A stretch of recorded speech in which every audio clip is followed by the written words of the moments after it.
जय हिंद। एक बार फिर से आप सभी का स्वागत है अपने इस प्यारे से YouTube चैनल पर। हम लोग सेशन का आरंभ कर दिए हैं और आज से हम लोग हिस्ट्री की क्लास जो है शुरू कर रहे हैं। 10th क्लास में जो हिस्ट्री है उसमें 8 चैप्टर हैं और इसमें पहला चैप्टर का नाम है यूरोप में राष्ट्रवाद। सबसे पहले हम लोग समझेंगे कि कैसे जो है इस चैप्टर को हम लोग मूव करेंगे, यानी कि कैसे इस पूरे चैप्टर को कवर करना है उसको जो है समझेंगे। स्ट्रैटेजी जो है बना लेनी है कि चैप्टर को पढ़ना कैसे है। फिर उसके बाद कुछ बेसिक शब्दों का मतलब जो है हमें समझना है, ताकि इस पूरे चैप्टर को, या यूं कहें कि शुरू के 4 चैप्टर जो है वहां तक में, यानी कि पहला चैप्टर यूरोप में राष्ट्रवाद, दूसरा रूस की क्रांति, तीसरा जो है हिंद चीन में राष्ट्रवाद और चौथा है भारत में राष्ट्रवाद। ये चारों चैप्टर जो है वो कहीं ना कहीं राष्ट्रवाद की भावना से जो है प्रभावित है। शुरू के 3 चैप्टर विश्व इतिहास का है, यानी कि वर्ल्ड हिस्ट्री का है, और जो चौथा चैप्टर है वो है इंडियन हिस्ट्री का, और वो भी इंडियन हिस्ट्री में मॉडर्न हिस्ट्री का पार्ट है वो, जो कि काफी ज्यादा इम्पोर्टेंट होता है बोर्ड एग्जाम के लिए भी। फर्स्ट 4th जो चैप्टर है ये काफी ज्यादा इम्पोर्टेंस रखता है। तो पहले हम इस चैप्टर की स्ट्रेटजी समझे, उसके बाद आगे बढ़ते हैं। नोट्स के मामले में अगर बात करें हम लोग, तो जैसा कि पहले भी मैंने बताया था कि नोट्स आपको खुद ही बनाना बेहतर रहेगा। आपकी अपनी अंडरस्टैंडिंग के हिसाब से आप खुद नोट्स बनाते हो और रिवीजन के टाइम पे वो आपके लिए काफी ज्यादा यूजफुल साबित होता है। दूसरे का नोट्स अगर है आपके पास, तो अगर उसने समझाया है आपको उसकी फ्लो को तो आप समझ सकते हो, लेकिन बिना समझे अगर किसी और का नोट्स जो है यूज करना है तो वो काफी ज्यादा मुश्किल होता है। ठीक है, इसलिए बेहतर है कि आप पढ़ो, समझो और खुद से जो है नोट्स बनाओ। अभी काफी टाइम है हमारे पास, हम लोग अर्ली बैच स्टार्ट किए हैं तो समय हमारे पास ठीक रहता है। ओके, तो शुरू करते हैं हम लोग यूरोप में राष्ट्रवाद हिस्ट्री का। सबसे पहले इतिहास का मतलब क्या है ये जो है समझ लेना बहुत जरूरी होता है, क्योंकि अगर इतिहास हम लोग पढ़ रहे हैं और इसकी ही परिभाषा नहीं मालूम है तो कहीं ना कहीं जो है सवाल उठता है कि जब इतिहास पढ़ रहे हैं तो इसका मतलब भी जो है समझ में आना चाहिए, नहीं तो इसको पढ़ने का क्या ही फायदा होगा। ठीक है, तो इसलिए बेहतर है कि हम पहले इतिहास की परिभाषा को समझ लें। ठीक है, इतिहास तो सबसे पहले देखें तो इसको हम लोग 2 शब्दों में बांट देते हैं। ठीक है, इतिहास की बात करें अगर हम लोग तो ये 2 शब्दों से मिलकर के बना है, इति और हास। ठीक है, इन सब का मतलब होता है, इति का मतलब होता है बीता हुआ या बीती हुई कह सकते हैं, बीती हुई। ठीक है, और हास का मतलब होता है कहानी। तो इस आधार पर अगर हम लोग देखें इतिहास का मतलब अगर निकालें तो इसका मतलब हुआ बीती हुई कहानी, लेकिन ये जो है इसका शाब्दिक अर्थ हुआ, इतिहास का शाब्दिक अर्थ हुआ अतीत का अध्ययन। हिस्ट्री है या मॉडर्न हिस्टोरियंस जो हैं उनके अनुसार जो है इतिहास की एक सबसे प्रचलित या सबसे ज़्यादा मान्य परिभाषा जो है वो कुछ इस तरह दी जाती है कि इतिहास अतीत में बीते घटनाओं का या अतीत की घटनाओं का अध्ययन है, जिसके आधार पर हम उनका अध्ययन कर बेहतर भविष्य की कामना करते हैं। मतलब इतिहास हम इसलिए नहीं पढ़ते हैं कि हम ये जान सके कि पीछे के समय में, पहले के समय में किस प्रकार की सभ्यता मौजूद थी, बल्कि हम उस सभ्यता के अध्ययन के आधार पर यह समझने का प्रयास करते हैं कि हमारा भविष्य कैसा होगा, हम अपने बेहतर भविष्य की स्ट्रेटजी बना सकें, इसके लिए इतिहास पढ़ना जरूरी होता है। ठीक है, कहा भी जाता है कि इतिहास के को जाने बिना जो है कोई भी व्यक्ति ठीक उसी प्रकार है जिस तरह उसकी याददाश्त खो गई हो। ठीक है, ये 6 क्लास की एनसीईआरटी में ही लिखा गया था कि अगर किसी व्यक्ति ने इतिहास नहीं पढ़ा है तो इसका मतलब वो एक याददाश्त खोए हुए व्यक्ति के समान है। ठीक है, ये 6 क्लास की एनसीईआरटी की लाइन है और इस लाइन का मतलब जो है वो अपने आप में बहुत बड़ा है कि इतिहास के अध्ययन के महत्व को जो है ये दर्शाता है। तो इतिहास की परिभाषा तो आपको क्लियर हो गई है। हालांकि अगर 10th क्लास के लेवल पर लिखना हो इतिहास की परिभाषा तो आपको लिखने के लिए जो सबसे आसान तरीका होता है वो होता है सामाजिक विज्ञान की शाखा के रूप में।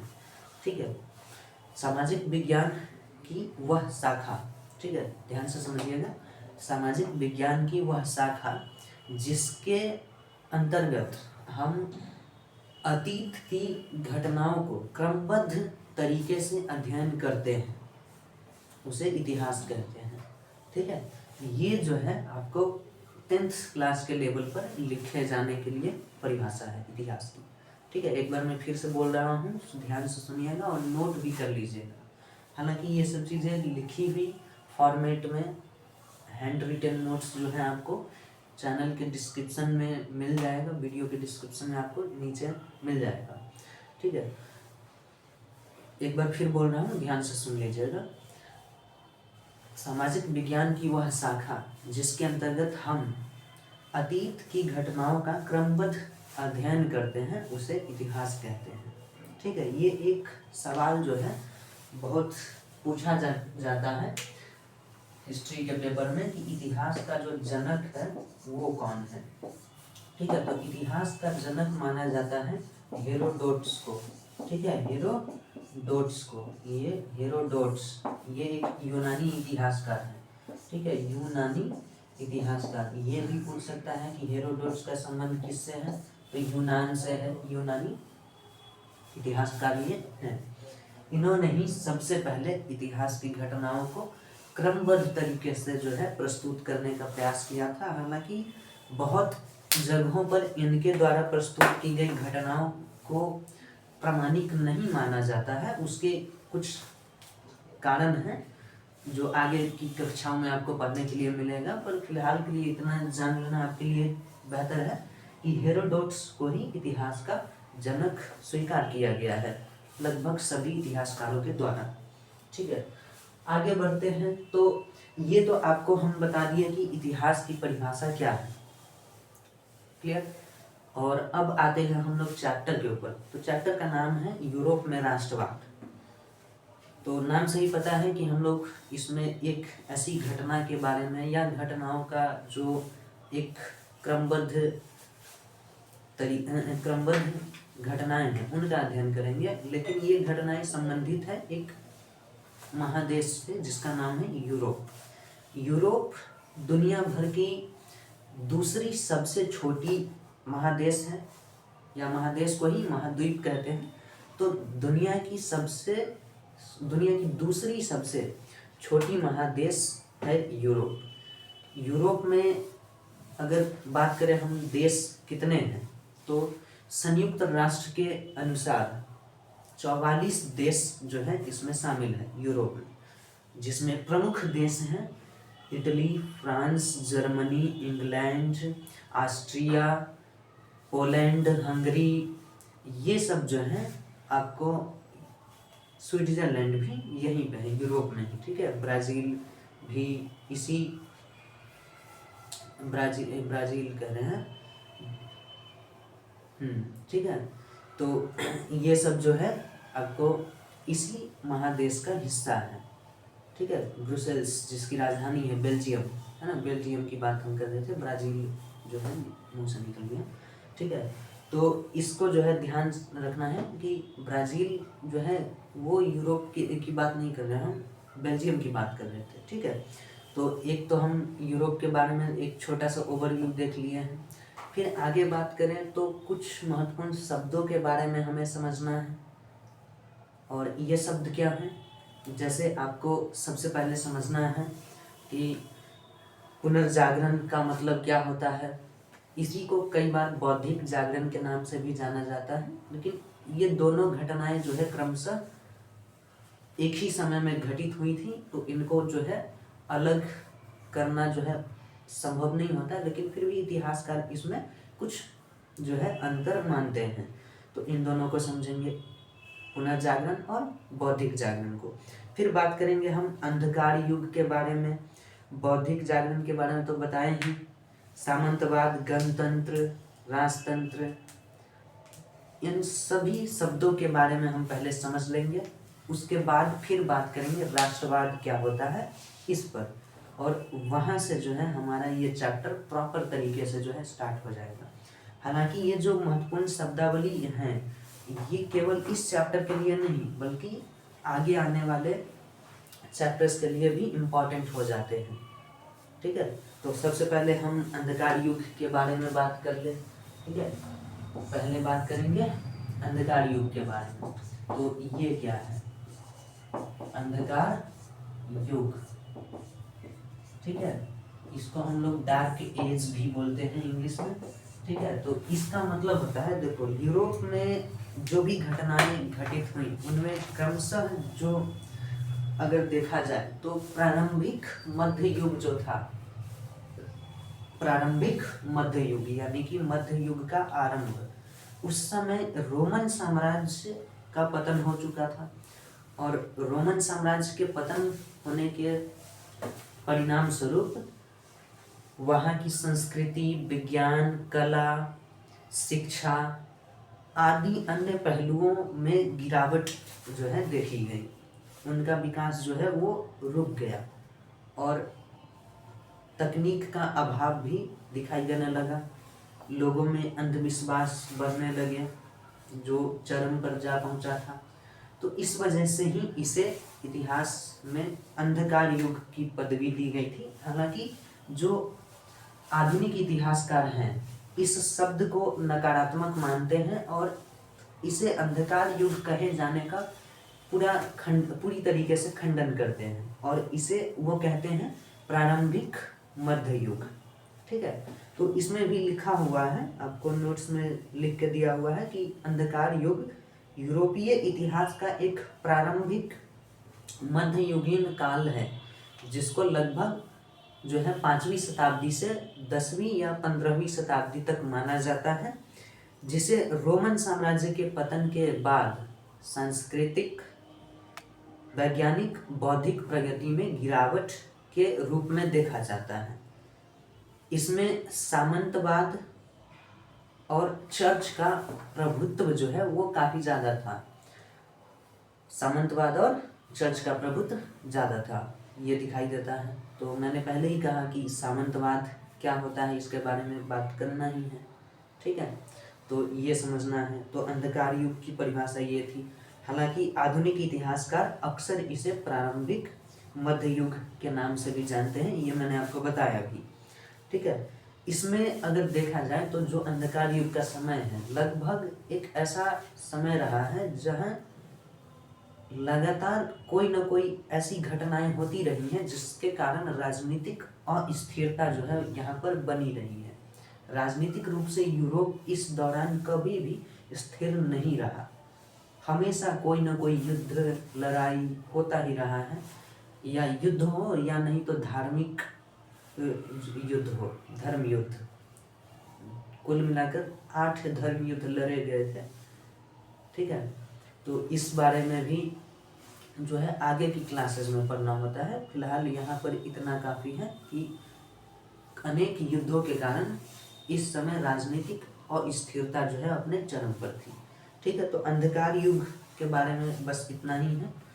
ठीक है, अंधकार युग की परिभाषा कई बार आपको पूछा जाता है, इसलिए जो है ये बता दिया गया है आपको, और ये एक इम्पॉर्टेंट क्वेश्चन होता है, कई बार जो है पूछा जाता है। ठीक है, बहुत ज़्यादा इम्पॉर्टेंट नहीं है पर फिर भी ठीक ठाक इम्पॉर्टेंस ये रखता है। ठीक है, आगे बात करें तो पुनर्जागरण है। पुनर्जागरण का मतलब ही जो है वो होता है फिर से जागना या पुनर्जन्म। ठीक है, पुनर्जागरण,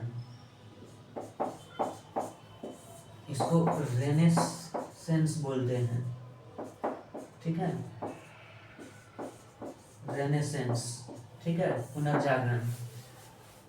इसका मतलब होता है फिर से जागना या पुनर्जन्म।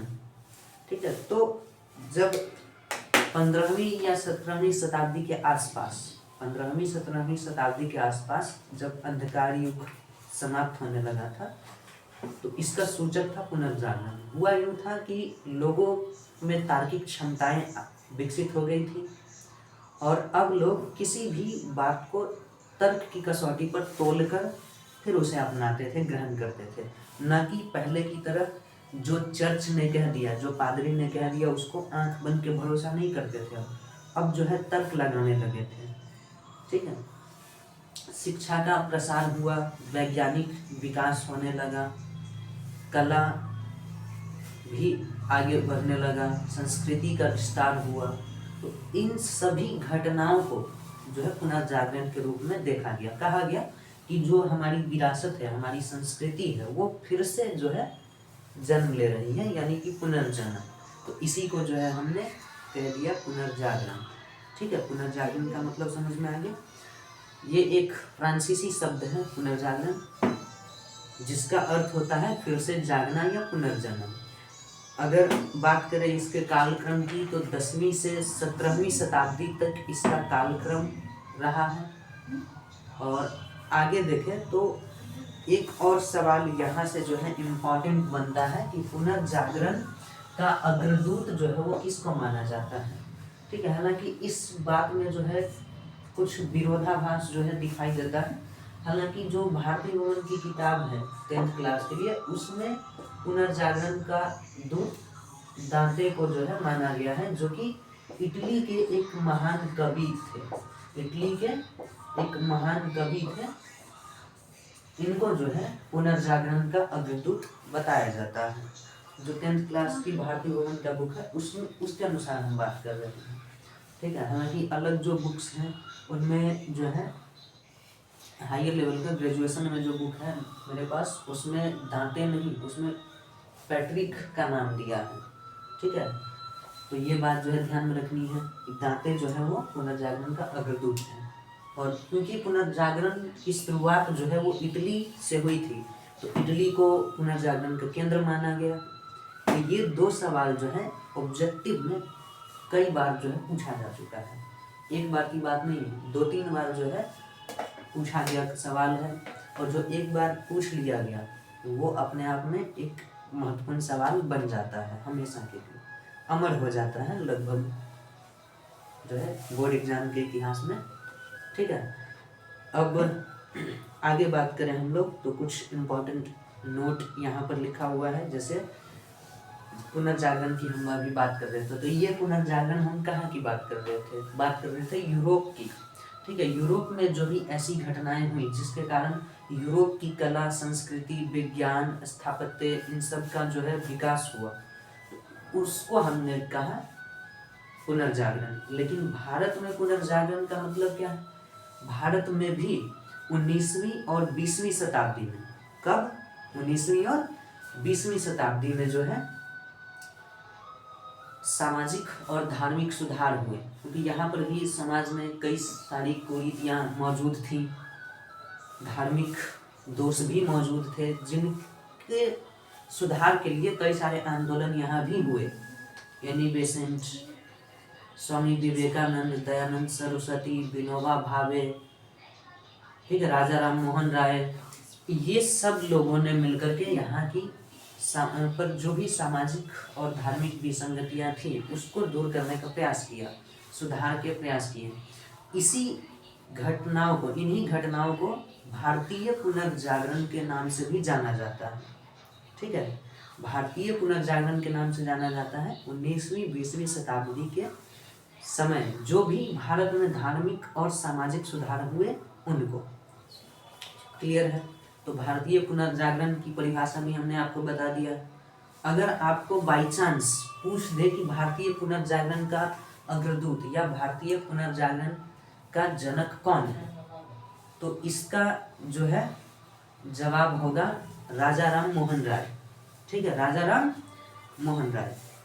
ठीक है, ये भी कभी ना कभी तो जो है पूछा जा सकता है, इसलिए जो है हमने आपको यहाँ पर बता दिया है, क्योंकि ये सब रिलेटेड कॉन्सेप्ट्स हैं। और जो एक दूसरे से जुड़ते हुए कॉन्सेप्ट्स होते हैं वो बोर्ड में पूछ लिए जाते हैं, भले ही वो आपके सिलेबस में दिए हों या ना दिए हों, इससे उनको कोई मतलब नहीं होता है। आप बार बार देखोगे पीवाईक्यू जब आप एनालिसिस कर रहे होंगे तब कई सारे क्वेश्चंस आपको ऐसे मिल जाएंगे हर चैप्टर में 3, 4, 5 इस तरह से क्वेश्चंस जो है आपको मिलेंगे, जहां आपको लगेगा ही नहीं कि ये चीज़ हमने चैप्टर में पढ़ा है, लेकिन उससे रिलेटेड कॉन्सेप्ट आपने पढ़ा है तो वहीं से जो है उसने जोड़ के पूछ लिया है। ठीक है, तो इसलिए जो इस तरह की जुड़ते हुए कॉन्सेप्ट्स हैं उसको हम लोग शामिल करेंगे, जो बुक में नहीं भी दिया है उसको भी। क्लियर। और अगर आपको पता हो तो भारत में सती प्रथा के उन्मूलन का श्रेय भी राजा राम मोहन राय को ही दिया जाता है। ठीक है, तो ये बात जो है हो गया। ठीक है, इसी के साथ हम बताए थे आपको कि बौद्धिक जागरण। तो बौद्धिक जागरण का मतलब क्या है कि एक ऐसा समय जब या घटना जब लोगों में तार्किक क्षमताएं विकसित हो गई। ठीक है, तो उसको ही हम लोग कहते हैं बौद्धिक जागरण। पहले के समय में क्या होता था, चर्च का प्रभुत्व होता था। देखो होता क्या है कि ईसाई धर्म यूरोप में लगभग जो है ईसाई धर्म का जो है सबसे अधिक प्रभाव है। तो ईसाई धर्म जो है वो 2 भागों में बटा हुआ है, कैथोलिक और प्रोटेस्टेंट। एक भाग है कैथोलिक और दूसरा है प्रोटेस्टेंट, दूसरा है प्रोटेस्टेंट। तो इन दोनों में ही चर्च हुआ करता है। हमारे यहाँ जैसे मंदिर होता है, सिखों का गुरुद्वारा होता है। ठीक है, उसी तरीके से इनके पास जो है ईसाई धर्म का चर्च होता है। तो कैथोलिक जो चर्च होता है वो सबसे ज़्यादा शक्तिशाली हुआ करता था। ठीक है, इसको प्रोटेस्टेंट जो धर्म होता है उसको ऑर्थोडॉक्स चर्च बोलते हैं, ऑर्थोडॉक्स चर्च। ठीक है, इसका प्रभाव जो है वो कम होता है, सबसे ज़्यादा प्रभाव कैथोलिकों का हुआ करता था यूरोप में। तो पूरे समाज में, और इस चर्च का जो मुख्य पुजारी होता था उसको बोलते थे पादरी, यानी कि, और इसके सबसे ऊपर जो होता था हेड उसको बोलते थे पोप। उसको क्या बोलते थे, पोप। आज के समय में भी ये पोप नाम का पद जो है ईसाई धर्म में होता है। पूरी दुनिया में ईसाइयों का जो सबसे बड़ा पंडित कह सकते हैं, पंडित या पादरी कहें बेहतर रहे, तो वो होता है पोप। ठीक है, और उस समय जो है राजा महाराजा के भी ऊपर ये पोप हुआ करते थे।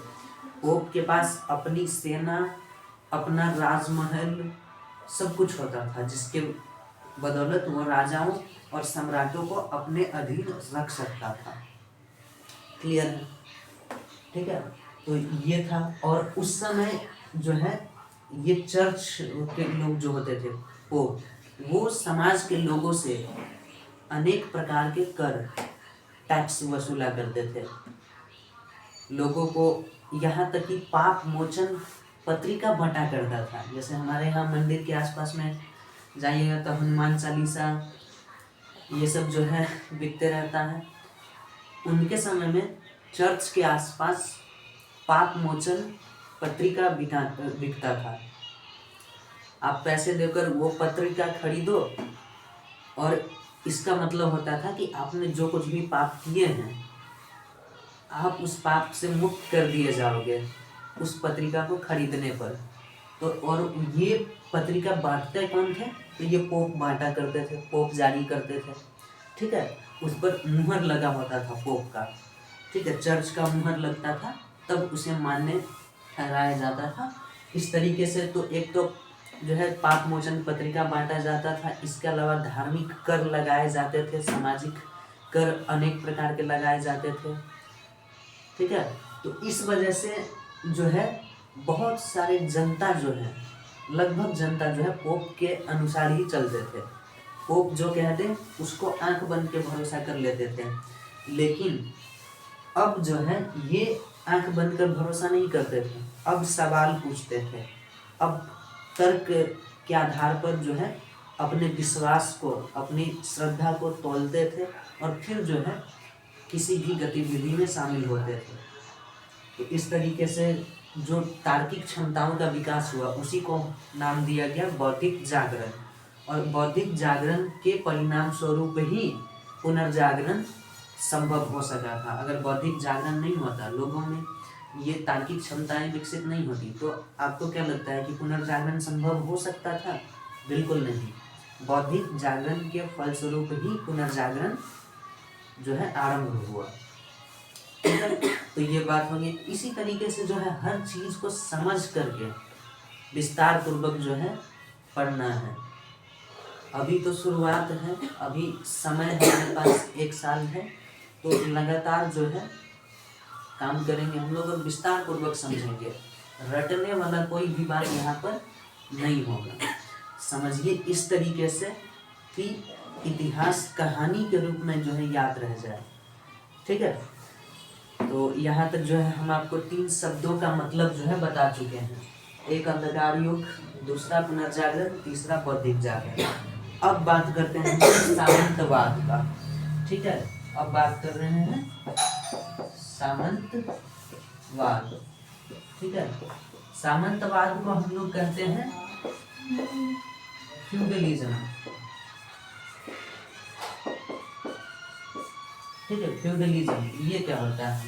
तो ये एक सामाजिक और राजनीतिक व्यवस्था होती थी उस समय की, सामाजिक और राजनीतिक व्यवस्था।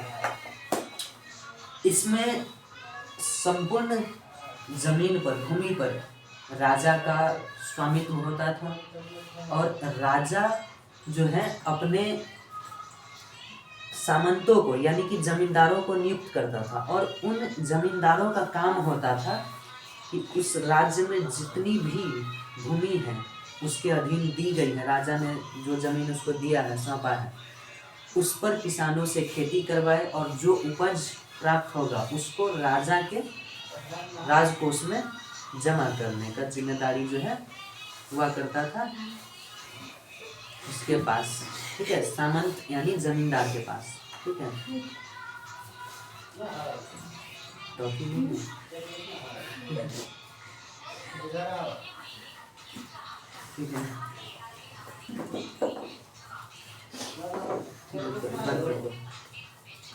नहीं चॉकलेट नहीं है, खत्म हो गया। ठीक है, तो सामंतवाद हम बता रहे थे, है ना। तो सामंतवाद जो होता है ये मध्यकालीन यूरोप की एक सामाजिक और राजनीतिक व्यवस्था है। इसमें भूमि का मालिक राजा होता था। राजा अपने जमीन की रक्षा के लिए सामंत अर्थात जमींदारों को नियुक्त करता था। ठीक है, और वो जमींदार किसानों से उस पर खेती कराते थे और उपज का कुछ हिस्सा, ये बहुत कम हिस्सा किसानों को देते थे और बाकी का हिस्सा राजा को सौंप देते थे। तो ये व्यवस्था जो है सामंतवाद का था। जो सामंत होते थे उनके पास अपने लठैत होते थे, यानी कि कुछ ऐसे बंदे होते थे जो हमेशा उनके साथ लाठी डंडा लेके चला करते थे और किसानों से अनाज वसूलते थे। अगर कोई किसान जो है मना कर रहा है अनाज देने से तो तुरंत लाठी डंडा चला के उसको सीधा कर दिया जाता था। इस तरह की बात हुआ करती थी।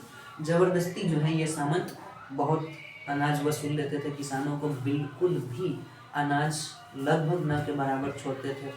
किसानों के पास पूंजी नहीं होती थी, फिर भी वो कर्ज लेकर के खेती करते थे और वो सारा अनाज जो है सामंत हथिया लेते थे। तो किसानों का जो है आर्थिक पतन होता जा रहा था, उनकी स्थिति जो है बहुत ज़्यादा दयनीय होती चली जा रही थी। परिणाम स्वरूप कई बार जो है किसान विद्रोह कर बैठते थे। तो इन्हीं विद्रोहों को दबाने के लिए इनके पास ये राजा ने अधिकार दे रखा था कि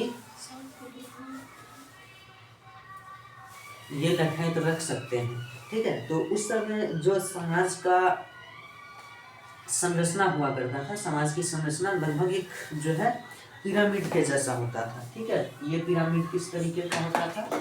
जो है यहाँ पर हम बना के दिखाते हैं आपको, ठीक है।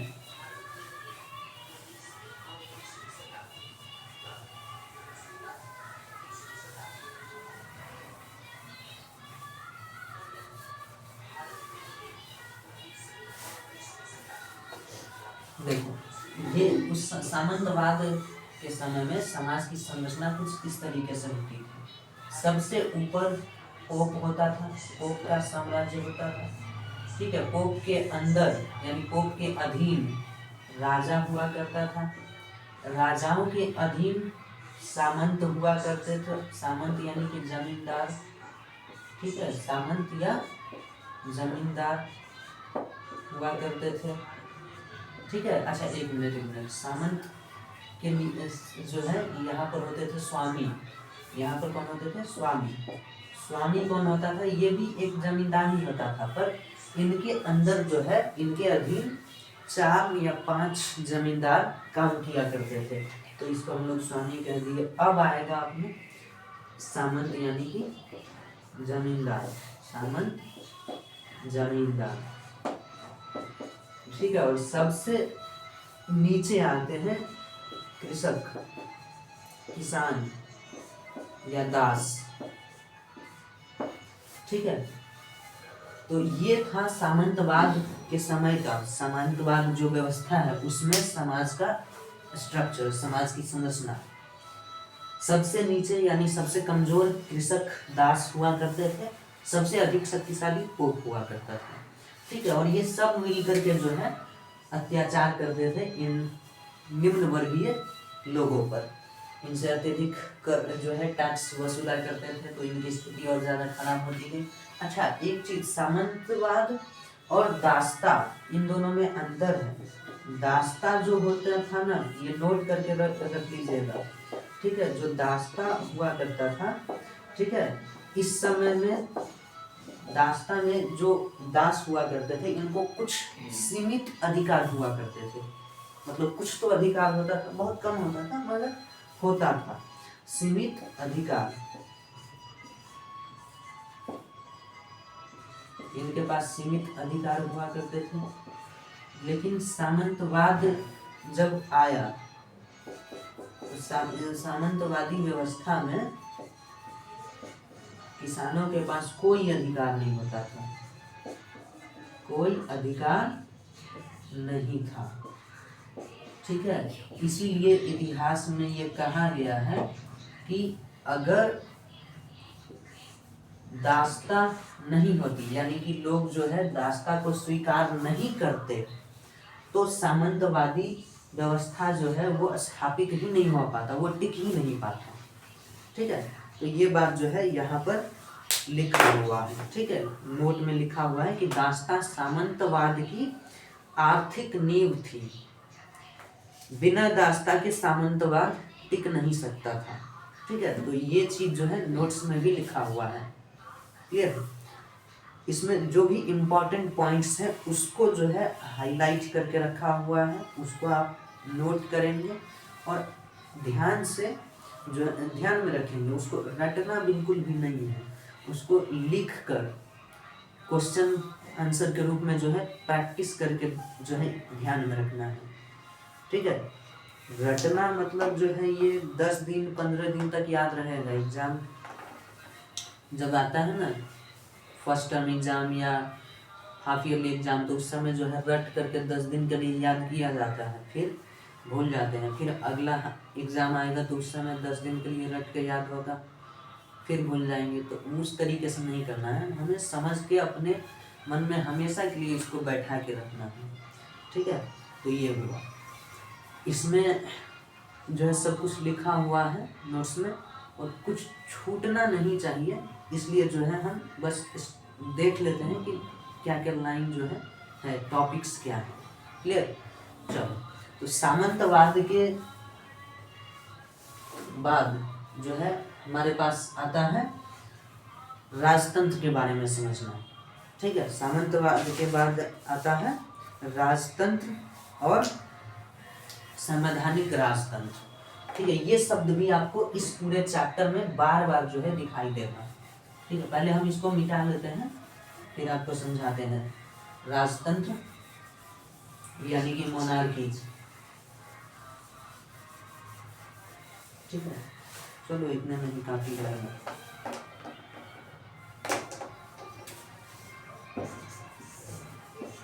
राजतंत्र, मोनार्की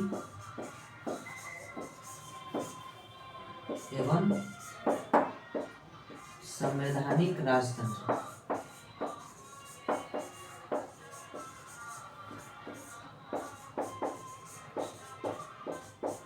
कॉन्स्टिट्यूशनल मोनार्की। ठीक है, इन दोनों में अंतर क्या है? देखो, राजतंत्र को ही जो है हम लोग आमतौर पर निरंकुश राजतंत्र के नाम से भी जानते हैं।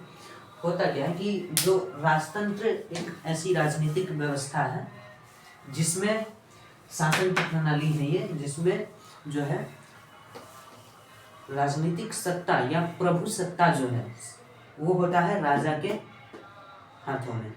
ठीक है, और राजा वंशानुगत होता है, मतलब राजा का बेटा ही राजा बनेगा, इस तरह का होता है। इसमें जनता को कोई अधिकार नहीं होता है, जनता का किसी भी प्रकार से जो है ख्याल नहीं रखा जाता है। हालांकि पुराने समय में हम लोग पढ़ते हैं कि कई ऐसे राजा महाराजा होते थे जो अपनी जनता का भरपूर ख्याल रखते थे, वो सब भी उदाहरण दिखाई देते हैं। लेकिन राजतंत्र में अक्सर जो है देखा जाए तो ज़्यादातर बात करें तो निरंकुशपन जो है वो निरंकुशता ज़्यादा दिखाई देता है। ठीक है, जनता को कोई अधिकार नहीं, जनता से भरपूर टैक्स वसूला जाए और उन पर अत्याचार किया जाता था, यही आमतौर पे ये दिखाई देता है। ठीक है, तो इसको बोलते हैं हम लोग राजतंत्र। वंशानुगत होता है, इसमें शासक सर्वसत्ता जो है वो राजा के हाथों में केंद्रित होती है। जबकि संवैधानिक राजतंत्र में होता है कि राजा तो होता ही है, ठीक है, लेकिन राजा वंशानुगत नहीं होता है, वो प्रतिनिधियों के द्वारा चुना जाता है। जनता अपना प्रतिनिधि चुनकर भेजती है और उन प्रतिनिधियों में से एक राजा जो है चुना जाता है। जैसे आज के समय में अगर हम बात करें तो भारत में लोकतंत्र है। क्या होता है, हम लोग जो है अपना प्रतिनिधि चुन के भेजते हैं और उन प्रतिनिधियों में से एक जो है वो प्रधानमंत्री बनता है या मुख्यमंत्री बनता है। तो इस हिसाब से जो है संवैधानिक राजतंत्र में सबसे ऊपर होता है संविधान। राजा होता है लेकिन वो चुना गया होता है जनता के द्वारा और वो संविधान के अनुसार ही काम करता है। तो उस व्यवस्था को हम कहते हैं संवैधानिक राजतंत्र।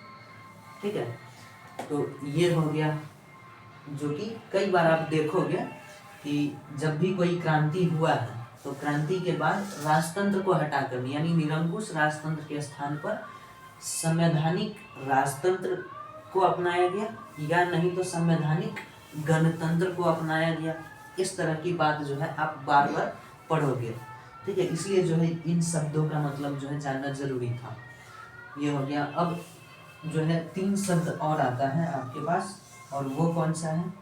एक होता है गणतंत्र, पहले जनतंत्र की बात कर ले हम, जनतंत्र, फिर होता है गणतंत्र और एक है लोकतंत्र, एक है लोकतंत्र। ठीक है, जनतंत्र का मतलब होता है पीपल्स रूल, पीपल्स रूल। ठीक है, गणतंत्र जो है इसका मतलब हुआ रिपब्लिक, रिपब्लिक, और लोकतंत्र का मतलब डेमोक्रेसी होता है। ठीक है, डेमोक्रेसी। ठीक है, तो जनतंत्र का मतलब क्या होता है? जिसमें जनता सीधे अपने प्रतिनिधि को चुने या सीधे जो है वो कोई फैसला दे, कोई भी निर्णय जो है राजनीतिक निर्णय ले, ठीक है, समाज के लिए, तो उसको कहते हैं हम लोग जनतंत्र। उसको बोला जाता है क्या? जनतंत्र। क्या समझे? जनतंत्र बोलते हैं उसको। तो इसका उदाहरण आपको पंचायत में दिखेगा। पंचायत में जो है होता है तो वहाँ पर जो सरपंच होते हैं या अन्य पंच हैं, ठीक है, 5 पंच बताए जाते हैं ना, तो ये जो है जनता के द्वारा चुने गए होते हैं गांव समाज में। आज भी ये गांव में जो है वो काफ़ी ज़्यादा प्रचलित है, ठीक है। गांव में अधिकतर मामले जो हैं विवादों के मामले पंचायत में ही सुलझाए जाते हैं।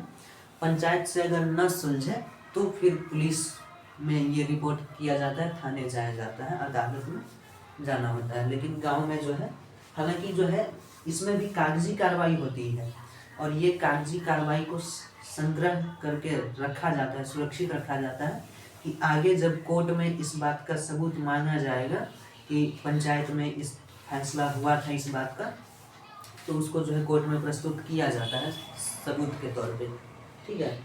तो ये है आपको, जब जनता सीधे किसी निर्णय में भाग लेती है तो उसको कहते हैं हम जनतंत्र, पीपल्स रूल, ठीक है।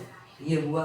गणतंत्र की बात करें तो गणतंत्र के बारे में हम अभी थोड़ी देर बाद बात करते हैं, पहले लोकतंत्र की बात करते हैं। तो लोकतंत्र में भी जो है जनता चुनाव करती है, और चुनाव के द्वारा जो है ये चुनती है किसको, अपने प्रतिनिधि को, और ये प्रतिनिधि जो है शासन की जिम्मेदारी को संभालते हैं। तो ये होता है लोकतंत्र। और बात करें हम गणतंत्र का, तो गणतंत्र का संबंध शासन प्रशासन के लिए अधिक जो है प्रतिनिधि को चुनने से नहीं है, ये है राज्याध्यक्ष को चुनने से। मतलब जो राज्य का सबसे प्रमुख व्यक्ति है, सबसे पहला व्यक्ति, जैसे बिहार का पहला व्यक्ति अगर हमसे पूछा जाए, बिहार का पहला नागरिक, प्रथम नागरिक, तो बिहार का प्रथम नागरिक जो है राज्यपाल हो जाएंगे। भारत का प्रथम नागरिक पूछा जाए तो राष्ट्रपति होंगे, है ना। तो इस तरीके से जो सर्व प्रमुख व्यक्ति है, राज्याध्यक्ष, head of the state, head of the state को चुनने का जो प्रक्रिया है वो होता है गणतंत्र। मतलब जो राज्याध्यक्ष है वो वंशानुगत नहीं होना चाहिए। राज्याध्यक्ष वंशानुगत न होकर के अगर उनका चुनाव हो रहा है, जनता के द्वारा उनको चुना जा रहा है या जनता के प्रतिनिधियों द्वारा उनको चुना जा रहा है, तो उस व्यवस्था को हम कहते हैं गणतंत्र। अगर भारत की बात करें तो भारत में पंचायती राज व्यवस्था भी है, यानी कि जनतंत्र भी है, गणतंत्र भी है, राष्ट्रपति का चुनाव होता है ना, वंशानुगत तो नहीं है, ठीक ना। तो गणतंत्र भी है भारत, और लोकतंत्र तो है ही, ठीक है। इसलिए जो है इंडिया का ऑफिशियल नाम भी भारत गणराज्य है, ठीक है, रिपब्लिक ऑफ इंडिया, समझे। तो ये जो है आपको समझ लेना है कि भारत में ये तीनों चीज़ है। लेकिन अगर बात करें हम लोग इंग्लैंड में, ब्रिटेन में, तो ब्रिटेन में जो है गणतंत्र नहीं है, क्योंकि वहाँ का राज्याध्यक्ष जो है वो राजा या रानी होती है, ठीक है। क्वीन विक्टोरिया, ये सब जो नाम सुनते थे, ठीक ना। तो वहाँ पर राजा महाराजा जो है, राजा रानी जो है राज्याध्यक्ष होते हैं, उनका चुनाव नहीं होता, वो वंशानुगत होते हैं। हाँ, जनता के लिए संसद है, प्रतिनिधि चुने जाते हैं, प्रधानमंत्री बनाए जाते हैं, पर वहाँ का जो राज्याध्यक्ष है वो आज भी वंशानुगत है, राजा रानी ही वहाँ के राज्याध्यक्ष होते हैं, ठीक है, उनका चुनाव नहीं होता। तो गणतंत्र जो है इंग्लैंड में नहीं है, कह सकते हैं लोकतंत्र है वहाँ पर, गणतंत्र वहाँ नहीं है। और अपने भारत में लोकतंत्र, गणतंत्र, जनतंत्र सब है, ठीक है। तो यहाँ तक जो है हम आज के लिए रहने देते हैं। जो भी महत्वपूर्ण शब्दों का मतलब समझना था वो हम लोग यहाँ तक में समझ लिए, ठीक है। रही बात राष्ट्रवाद को समझना, तो यूरोप को तो हम समझ लिए हैं, एक छोटा सा ओवरव्यू जो है हम आपको दे चुके हैं। राष्ट्रवाद का मतलब जो है ये अगले पार्ट में जो है हम लोग करेंगे। यहाँ तक जो है साधारण शब्दों का मतलब जो है वो समझ में आ गया। ये काफ़ी ज़्यादा इम्पॉर्टेंट था, क्योंकि इस चैप्टर में बार बार इन शब्दों का इस्तेमाल होना है, ठीक, इसलिए ये बताया गया आपको। और यहाँ से कई सारे ऑब्जेक्टिव क्वेश्चंस भी आपको बनते हैं, कम से कम 3 ऑब्जेक्टिव क्वेश्चंस तो हम ऑलरेडी आपको इसमें हाईलाइट कर चुके हैं। एक तो बताए कि पुनर्जागरण का केंद्र कौन है यूरोप में, तो यूरोप में पुनर्जागरण का केंद्र माना जाता है? कमेंट करके बताना है आपको, ठीक है। पहला क्वेश्चन रहा ये, यस पूरा स्टेटमेंट आप लिख सकते हैं। यूरोप में पुनर्जागरण का केंद्र डैश को माना जाता है, बताना है आपको, ये ऑब्जेक्टिव में आएगा। फिर पुनर्जागरण का अग्रदूत कौन है, ये भी पूछेगा। इसके अलावा हम बताएं कि सामंतवादी व्यवस्था में भूमि का मालिक कौन होता था। ये 3 तो हो गए जो पूछे हुए क्वेश्चन हैं। इसके अलावा एक और क्वेश्चन जो पूछा जा सकता है वो है भारतीय पुनर्जागरण का जनक किसे माना गया है। ये चारों क्वेश्चंस का जवाब जो है आप हमें कमेंट करके बताएंगे, और जिनका भी जवाब चारों जवाब सही होगा उनका नाम भी जो है लिया जाएगा, और उनके नाम का अनाउंसमेंट जो है हम खुद करेंगे, ठीक है। तो आज के लिए इतना ही रहने देते हैं, मिलते हैं फिर हम अगली वीडियो में। तब तक के लिए आप अपने अदर सब्जेक्ट्स को भी पढ़ते रहें, रिवाइज करते रहें, और PYQs को भी एनालिसिस जो है करने के लिए हम आपको बताएंगे, तो वो चीज़ भी करते रहना है, ज़रूरी है, ठीक है। जय हिंद।